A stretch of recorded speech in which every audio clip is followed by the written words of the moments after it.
In a time long past, there existed the Sunstone Kingdom, a realm of immense prosperity and peace.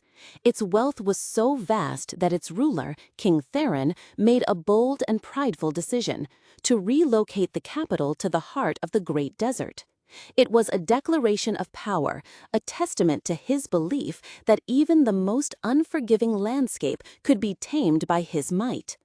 The new capital, named Aurelia, was a marvel to behold. Its buildings were constructed from bricks of turquoise and gold, gleaming like a jewel against the endless sea of sand. At its very center lay a deep, magical well, the lifeblood of the city, from which all water flowed. This central square became a vibrant hub, with intricately painted walls and a bustling marketplace.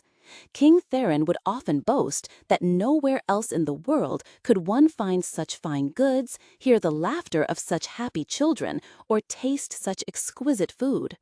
But this idyllic existence was shattered one fateful day. A shadow fell over the sun-drenched square as a colossal dragon descended from the sky. It landed with a ground-shaking thud, its massive form eclipsing the sun. The people screamed and scattered in terror as the beast opened its cavernous mouth.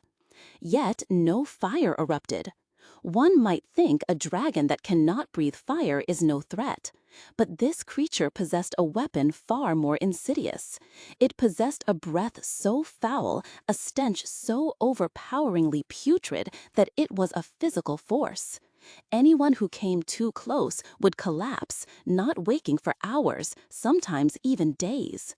The central square, once the heart of the city, became a desolate, empty space where the dragon now lay, coiled possessively around the city's well.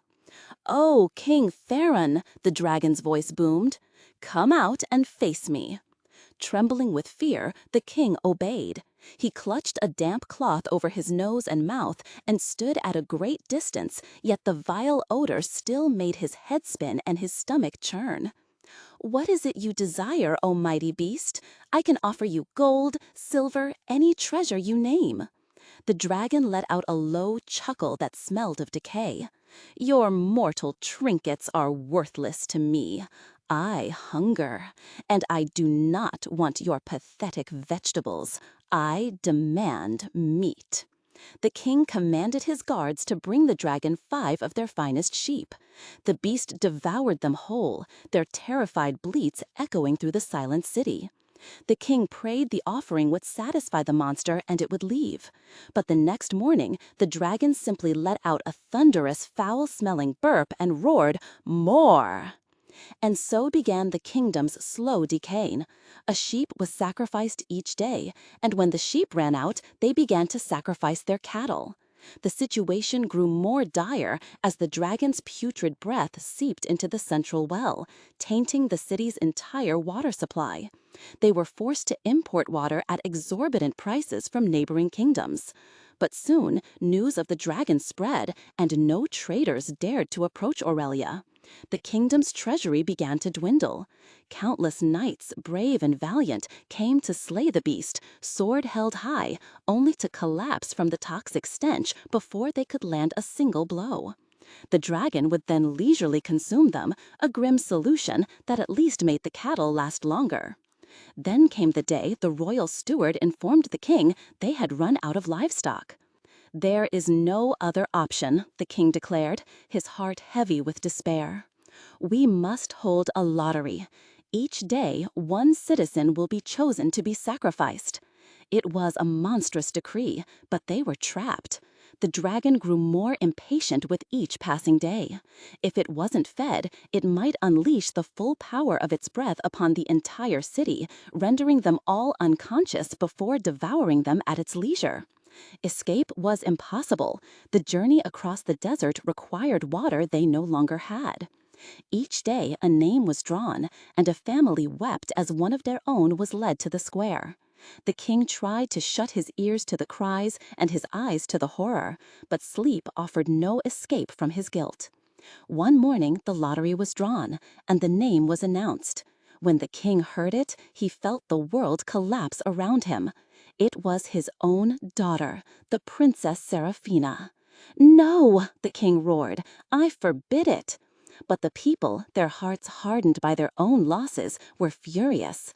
Their husbands, wives, and children had been sacrificed. Why should the king's family be exempt? Hearing the uproar, Princess Seraphina, who had wept every day since the dragon's arrival, felt a strange calm wash over her. This was her duty. She would not let her father's love tear the kingdom apart. She quietly slipped out of the city to a secluded dune to pray, accepting her fate. As she knelt in the sand, a knight on a powerful steed approached. Assuming he was another would-be hero, she pointed towards the city. "The dragon is that way, brave knight, but I warn you, none have even managed to scratch it. I fear the beast is invincible." The knight, whose name was Sir Gideon, dismounted and sniffed the air. "Ah, yes, I can certainly smell it from here. A dragon, you say? Terribly useful creatures, though difficult to tame. They can carry heavy loads, fly great distances." "Useful?" Seraphina cried in disbelief.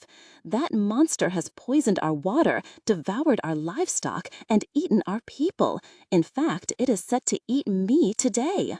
Sir Gideon's expression softened. "My apologies. I was not aware of the extent of the problem. It would indeed be a tragedy for such a fair maiden to be eaten. Allow me to handle this." Before Seraphina could protest, Gideon mounted his horse and rode into the city. She hurried after him, stopping at the edge of the square.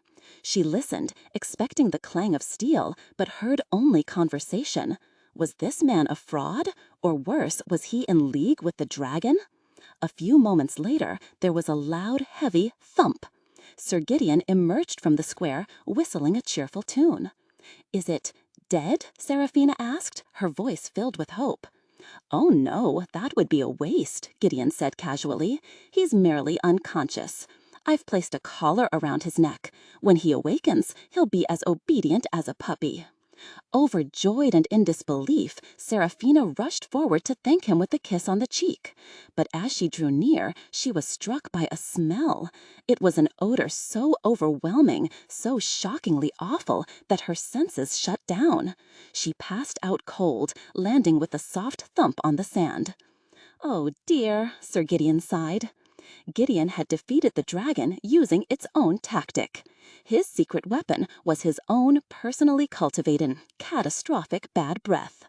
His daily diet consisted of raw onions for breakfast, an entire head of garlic for lunch, and the most pungent blue cheese imaginable.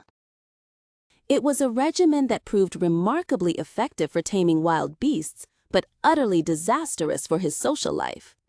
When the dragon awoke, it roared at Gideon, ready to attack. But the knight simply said, "Remember this collar, and remember that I can make you pass out with a single breath." To prove his point, he opened his mouth slightly. The dragon caught a whiff of the onion-garlic cheese combination and whimpered, collapsing to the ground in submission. "Fine," it grumbled, "you have tamed me, for now." Gideon led the dragon, whom he decided to name Bartholomew, to the castle. The king and his court threw open every window and stood as far away as possible, trying not to breathe. The combined stench of the knight and his new pet was enough to make their eyes water. "This is a fine city," Gideon announced. "I think Bartholomew and I might stay." "No, no," the king said hastily. We are all still terrified of the dragon. What if the collar breaks? It is far better for everyone if you leave. In fact, if you leave now, I will make you a saint. How does Saint Gideon sound?" Gideon scratched Bartholomew behind the ears, who rumbled in contentment. "All right," Gideon said with a grin. "I accept. I like the sound of Saint Gideon." And so, very, very quickly, the king canonized Gideon, and the knight left the city with his pet dragon in tow. When Princess Seraphina awoke and learned that her savior was gone, she burst into tears. "Do not weep, my dear," the king comforted her. "There are plenty of other handsome knights for you to marry." "Oh, father," she said, wiping her eyes, "I'm not crying because I'm sad. I'm crying from sheer relief. He smelled worse than your feet after a 10-day march." Saint Gideon and Bartholomew traveled across the desert and eventually came to a wide river. "Well, Bartholomew," said Gideon, "now that I am a saint, I suppose I ought to baptize you." He explained that baptism gave him a proper name in the eyes of God. He then pushed the dragon into the water, and they played and splashed for hours. When they finally emerged, the river downstream had turned a murky color and smelled vaguely of onions and old cheese. And so Saint Gideon saved the kingdom and found a loyal companion. Wherever they traveled, people would lock their doors and shut their windows. "You poor thing," Gideon would say to Bartholomew, "they are still so afraid of you." But in truth, everyone could see that the dragon with the collar was no more threatening than a large, scaly dog. It was the saint they were afraid of.